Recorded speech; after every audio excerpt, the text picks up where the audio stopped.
2024 সালে এসে আপনি যদি আপনার ফেসবুক পেজটি মনিটাইজেশন করতে চান তাহলে অবশ্যই এই বিষয়গুলো কিন্তু আপনাকে নখদর্পণে রাখতে হবে বা ফেসবুক পেজের মধ্যে এই বিষয়গুলো কিন্তু আপনাকে অবশ্যই দেখে নিতে হবে। অথবা ফেসবুক থেকে আপনার যদি কোনো সেটআপ বাটন চলে আসে বা মনিটাইজেশন যে কোনো একটি এলিজেবল হয়ে যায় তাহলে সেই ক্ষেত্রে আপনি মনিটাইজেশন পাবেন কিনা বা মনিটাইজেশন যে সেটআপ বাটনটি আসে সেই সেটআপ বাটনটি আপনি সেটআপ করার পর ফেসবুকের কাছ থেকে মনিটাইজেশনটি রিজেক্ট যাতে না হয়ে আসে তার জন্য কিন্তু এই কাজগুলো আপনাকে অবশ্যই করতে হবে। 2024 সালে এসে অবশ্যই আপনাকে আপনার ফেসবুক পেজটি খুব ভালোভাবে চেক করার পর তারপরে কিন্তু মনিটাইজেশন পাঠাতে হবে। যদি আপনি এই কাজগুলো না করে ফেসবুক মনিটাইজেশনের জন্য অ্যাপ্লাই করে দেন তাহলে সেই ক্ষেত্রে বারবার কিন্তু আপনি ফেসবুকের কাছ থেকে রিজেক্ট হয়ে চলে আসবেন। তো বন্ধুরা, আজকের এই ভিডিওটিতে এই বিষয় সম্পর্কে বিস্তারিত আলোচনা করব এবং আপনাদেরকে স্টেপ বাই স্টেপ দেখাই দেওয়ার চেষ্টা করব যে আসলে কিভাবে আপনার ফেসবুক পেজটি মনিটাইজেশনে অ্যাপ্লাই করলে মনিটাইজেশন পাবেন কিনা এই বিষয়টি চেক করবেন এবং খুব দ্রুত যাতে আপনারা মনিটাইজেশন পেতে পারেন সেই বিষয়গুলো সম্পর্কে বিস্তারিত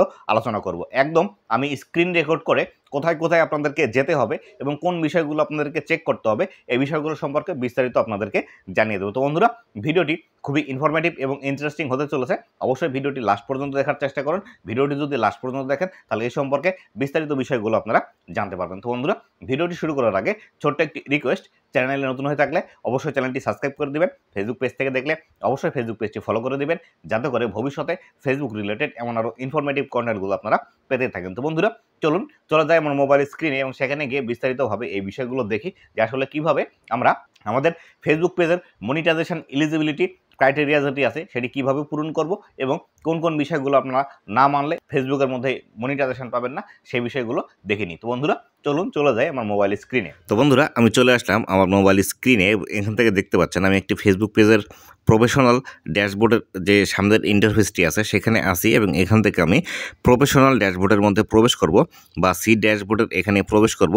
প্রবেশ করার পর এই বিস্তারিত বিষয়গুলো আপনাদেরকে দেখাবো যে আসলে আপনারা যারা ফেসবুকের মধ্যে কাজ করছেন তারা যদি ফেসবুকের মধ্যে মনিটাইজেশন পেতে চান তাহলে সেই ক্ষেত্রে অবশ্যই যে বিষয়গুলো আপনাকে মানতে হবে বা যে বিষয়গুলো আপনারা অবশ্যই ফেসবুক পেজের মধ্যে ওকে থাকতে হবে। যদি এই বিষয়গুলো ওকে না থাকে তাহলে কিন্তু আপনি কখনোই মনিটাইজেশন পাবেন না বা এই ফেসবুক পেজের যে মনিটাইজেশন এলিজিবিলিটি আছে এটি কিন্তু কখনোই আপনি ফুলফিল করতে পারবেন না। তো বন্ধুরা, আমি এখান থেকে সি ড্যাশবোর্ড এখান থেকে ক্লিক করব। এখান থেকে আপনাদের প্রফেশনাল মোড থাকতে পারে অথবা আপনাদের সি ইনসাইটস থাকতে পারে বা ভিউ টুলস থাকতে পারে, এই জাতীয় অপশনগুলো থাকতে পারে। আমার এখানে সি ড্যাশবোর্ড আছে, আমি এখান থেকে ড্যাশবোর্ডের মধ্যে প্রবেশ করব। আমি ড্যাশবোর্ডের মধ্যে চলে আসলাম। ড্যাশবোর্ডের মধ্যে চলে আসার পর আমি সর্বপ্রথম যে কাজটি করব সেটি হলো আমি নিচের দিকে স্ক্রল ডাউন করে চলে আসব। নিচের দিকে স্ক্রল ডাউন করে একদম চলে আসব। এখান থেকে দেখব মনিটাইজেশন যে অপশনটি আছে সর্বপ্রথম আমরা এই বিষয়টির ভিতরে দেখব যে আসলে কোন কোন বিষয়গুলো আমাকে এখান থেকে ফুলফিল করতে হবে ফেসবুকের মধ্যে মনিটাইজেশন পাওয়ার জন্য। তো আমি এখান থেকে মনিটাইজেশন অপশনের উপর ক্লিক করছি। মনিটাইজেশন অপশনের উপর ক্লিক করার পর আমার যে পেজটি আছে সেটি রিডিরেক্ট করে আমাকে কিন্তু নিয়ে যাচ্ছে আমাদের মনিটাইজেশনের ভিতরে আসার পর এখান থেকে দেখুন আমরা ফেসবুকের মধ্যে সর্বপ্রথম যে বিষয়টি লক্ষ্য করব সেটি হলো আমাদেরকে অবশ্যই ইনস্টিম অ্যাডের মধ্যে প্রবেশ করতে হবে। এখান থেকে দেখুন ইনস্টিম অ্যাড যেটি আছে এই ইনস্টিম অ্যাডের মধ্যে প্রবেশ করতে হবে, কেননা ফেসবুকের মধ্যে সবথেকে বেশি ইনকাম করার এই একটি মাত্র এই টুলস হচ্ছে ইনস্টিম অ্যাড। তো আমি এখান থেকে এই ইনস্টিম অ্যাডের এই অপশনটির মধ্যে প্রবেশ করব। ইনস্টিম অ্যাড এই অপশনটির মধ্যে প্রবেশ করার পর আমি একটি নিচের দিকে স্ক্রল ডাউন করে আসব।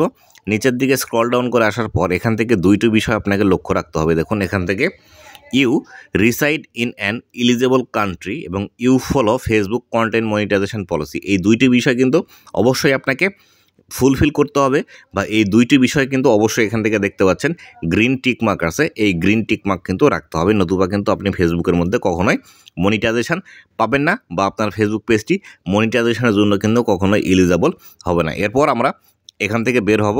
এখান থেকে বের হওয়ার পর আমাদেরকে আরও যে বিষয় একটি লক্ষ্য করতে হবে, দেখুন আমি এখান থেকে আবারও আমাদের ড্যাশবোর্ডের মধ্যে আসছি। ড্যাশবোর্ডের মধ্যে আসার পর আমরা এখান থেকে যাব। তো বন্ধুরা, আমরা ড্যাশবোর্ডের মধ্যে পুনরায় চলে আসলাম। আসার পর এখান থেকে পেজ রিকমেন্ডেশন নামে একটি অপশন আছে, এই পেজ রিকমেন্ডেশন এই অপশনের মধ্যে আমাদেরকে প্রবেশ করতে হবে। এই পেজ রিকমেন্ডেশন এই অপশনের মধ্যে প্রবেশ করার পর আমাদেরকে দেখতে হবে এখান থেকে আমাদের যে পেজ রিকমেন্ডেশন সিস্টেমটি আছে এখানে কোনো কিছু আছে কিনা। এখানে যদি ফ্রেশ থাকে তাহলে ঠিক আমার মতো এরকম থাকবে, আর যদি ফ্রেশ না থাকে তাহলে এই যে স্টার দেখতে পাচ্ছেন এই স্টারের মধ্যে এরকম কিন্তু একটি দাগ চলে আসবে এবং এখান থেকে পেজে রেকমেন্ডেশন আছে এখান থেকে কিন্তু নট রেকমেন্ডেবল দেখা আসবে। যদি এই বিষয়গুলো থাকে তাহলে সেই ক্ষেত্রে আপনার কিন্তু কখনোই ফেসবুক পেজটি মনিটাইজেশন অন হবে না, অথবা আপনার পেজের মধ্যে যদি কোনো সমস্যা থেকে থাকে, যেমন ধরুন ফ্লাগ কন্টেন্টের, তাহলে এখানে একটি অপশন চলে আসবে ফ্লাগ কন্টেন্টের। এই ফ্লাগ কন্টেন্ট যদি আপনার ফেসবুক পেজের মধ্যে চলে আসে তাহলে সেই ক্ষেত্রে ফেসবুক পেজটি আপনার ধীরে ধীরে রিচ ডাউন হতে শুরু করবে এবং নতুন নতুন দর্শকের কাছে আপনার ফেসবুক পেজটি কিন্তু আর পৌঁছাবে না ফেসবুক। এর মতো অবস্থায় আপনি কিন্তু ফেসবুকের মধ্যে কাজ করে বা নতুন নতুন ভিডিও যতই আপলোড করেন না কেন, সেই ক্ষেত্রে আপনার ফেসবুক পেজটি কিন্তু গ্রো হবে না। তাই অবশ্যই আপনাকে কিন্তু এই পেজ রেকমেন্ডেশন এই অপশনটি প্রতিদিন কমপক্ষে 2 থেকে 3 বার চেক করতেই হবে। এই বিষয়গুলো আসার পর তারপর আমরা যে বিষয়টি চেক করব, দেখুন এখান থেকে একটি অপশন আছে পেজ স্ট্যাটাস নামে একটি অপশন আছে। এই পেজ স্ট্যাটাস এই অপশনটিতে আমরা ক্লিক করে দেব। পেজ স্ট্যাটাস এই অপশনটিতে ক্লিক করার জন্য এখানে যে অ্যারো বাটনটি আছে এই অ্যারো বাটনে ক্লিক করব। অ্যারো বাটনে ক্লিক করার পর দেখুন এখান থেকে বিস্তারিত বিষয়গুলো আপনারা দেখতে পাবেন যে আসলে আপনাদের পেজের মধ্যে কোনো সমস্যা আছে কিনা, বা আপনারা আপনাদের ফেসবুক পেজের মধ্যে মনিটাইজেশন পাবেন কিনা। দেখুন এখান থেকে সর্বপ্রথম লেখা আছে পেজ হ্যাজ নো ইস্যুস। এখান থেকে কমিউনিটি স্ট্যান্ডার্ড ভায়োলেশন এখান থেকে দেখা আছে এবং নিচে লেখা আছে গুড নিউজ নো ভায়োলেশন। এখান থেকে যদি ভায়োলেশন আসে বা আপনাদের ফেসবুক পেজের মধ্যে যে এখানে যে গ্রিন টিক মার্কটি আছে এখানে যদি ইয়েলো অথবা রেড থাকে তাহলে কিন্তু আপনাদের ফেসবুক পেজটি মনিটাইজেশন হবে না, এবং এখান থেকে যে নো ভায়োলেশন টু শো অপশনটি লেখা আছে এই অপশনটি যদি না আসে তাহলে কিন্তু আপনারা মনিটাইজেশন পাবেন না। এরপরে দেখুন এখান থেকে একটি বিষয় লেখা আছে পেজ ইজ রেকমেন্ডেবল। যদি আপনার পেজের মধ্যে সমস্যা থাকে তাহলে এখান থেকে পেজ নট রেকমেন্ডেবল এই অপশনটি আসবে। এখান থেকে লেখা আছে এলিজেবল টু মনিটাইজ। এখানে যদি আপনার ফেসবুক পেজের মধ্যে সমস্যা থাকে তাহলে এখানে লেখা আসবে রেস্ট্রিক্টেড মনিটাইজেশন। যদি আপনার ফেসবুক পেজের মধ্যে রেস্ট্রিক্টেড মনিটাইজেশন লেখা আসে তাহলেও কিন্তু আপনি মনিটাইজেশন ফেসবুকের কাছ থেকে পাবেন না। এই কাজগুলো শেষ হওয়ার পর আমরা এখান থেকে দেখব এখানে মনিটাইজেশন নামে একটি অপশন আছে। এই মনিটাইজেশন অপশনের মধ্যে আপনাকে ক্লিক করে দিতে হবে। এই মনিটাইজেশন অপশনের মধ্যে ক্লিক করবেন। এই মনিটাইজেশন অপশনের মধ্যে ক্লিক করার পর এখান থেকে যদি আপনাদের ফেসবুক পেজের মধ্যে কোনো সমস্যা থেকে থাকে তাহলে কিন্তু এখান থেকে অলরেডি চলে আসবে। আর এখান থেকে অলরেডি কিন্তু একটি সমস্যা আছেই, দেখুন পেজ নট এলিজেবল। এটি কিন্তু ইদানিং সকলের পেজের মধ্যেই আছে এবং এই সমস্যাটা কিন্তু জাতীয় সমস্যা হয়ে দেখা দিয়েছে। যদিও এটি আসার কারণে ফেসবুক পেজের অনেকেরই সমস্যা হয়, আবার অনেকেরই সমস্যা হয় না। এটি কিন্তু ফেসবুকের একটি প্রবলেম বা বাগ বা টেকনিক্যাল ইরোর যেটি বলেন না কেন এটি কিন্তু চলে আসে। তো এখান থেকে আপনাদের ফেসবুক পেজের মধ্যে যদি কোনো সমস্যা থেকে থাকে, যেমন ধরুন unoriginal content, community guideline violation বা কমিউনিটি স্ট্যান্ডার্ড, আবার এখান থেকে লিমিটেড অরিজিনালিটি অফ কন্টেন্ট, এই জাতীয় যদি সমস্যা এখানে এসে থাকে তাহলে কিন্তু আপনি কখনোই আপনার ফেসবুক পেজটি, তো এই জাতীয় যে প্রবলেমগুলো আছে এই প্রবলেমগুলো যদি আপনার এখানে আসে বা অন্য যে কোনো প্রবলেম যদি এখানে আসে তাহলে কিন্তু আপনি এখান থেকে মনিটাইজেশন পাবেন না, বা আপনার ফেসবুক পেজের মধ্যে এই জাতীয় অপশন আসলে আপনার মনিটাইজেশন থাকলেও সেটি কিন্তু অফ হয়ে যাবে।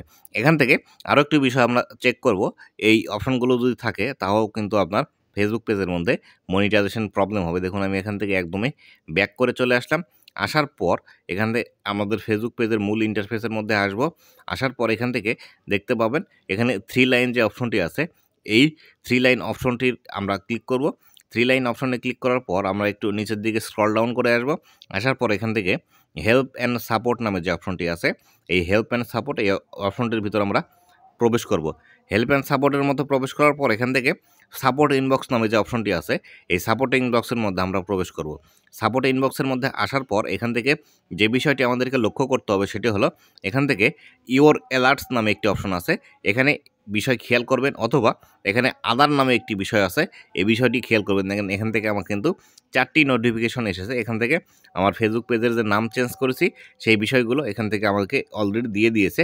আর ইওর অ্যালার্টস যে অপশনটি আছে এই ইওর অ্যালার্টসের মধ্যে আপনি যদি যান, কোনো যদি প্রবলেম আপনার ফেসবুক পেজের মধ্যে এসে থাকে বা আপনি যদি ফেসবুকের কোনো রুলস ভঙ্গ করেন সেক্ষেত্রে এখান থেকে কিন্তু আপনাকে নোটিফিকেশনের মাধ্যমে জানিয়ে দেওয়া হবে, অথবা আপনি যদি অন্য কারো কোনো ভিডিও অথবা অন্য কোনো কিছু যদি ইউজ করে থাকেন তাহলে সেক্ষেত্রে এই বিষয়গুলো কিন্তু আপনি এখান থেকে দেখতে পাবেন। তো বন্ধুরা এই বিষয়গুলো অবশ্যই কিন্তু আপনাকে চেক করতে হবে, এবং এই বিষয়গুলো আমার যেভাবে একদমই নিট অ্যান্ড ক্লিন আছে ঠিক সেভাবে আপনাকে কিন্তু ক্লিন রাখতে হবে যদি আপনি ফেসবুকের মধ্যে মনিটাইজেশনের দ্বারা ইনকাম জেনারেট করতে চান। তো বন্ধুরা এই ছিল আজকের ভিডিওটি কেমন লেগেছে অবশ্যই জানাবেন, এবং ভবিষ্যতে ফেসবুক রিলেটেড এমন আরও ইনফরমেটিভ কন্টেন্টগুলো পাওয়ার জন্য অবশ্যই আমার ফেসবুক পেজ এবং ইউটিউব চ্যানেলের সাথেই থাকবেন।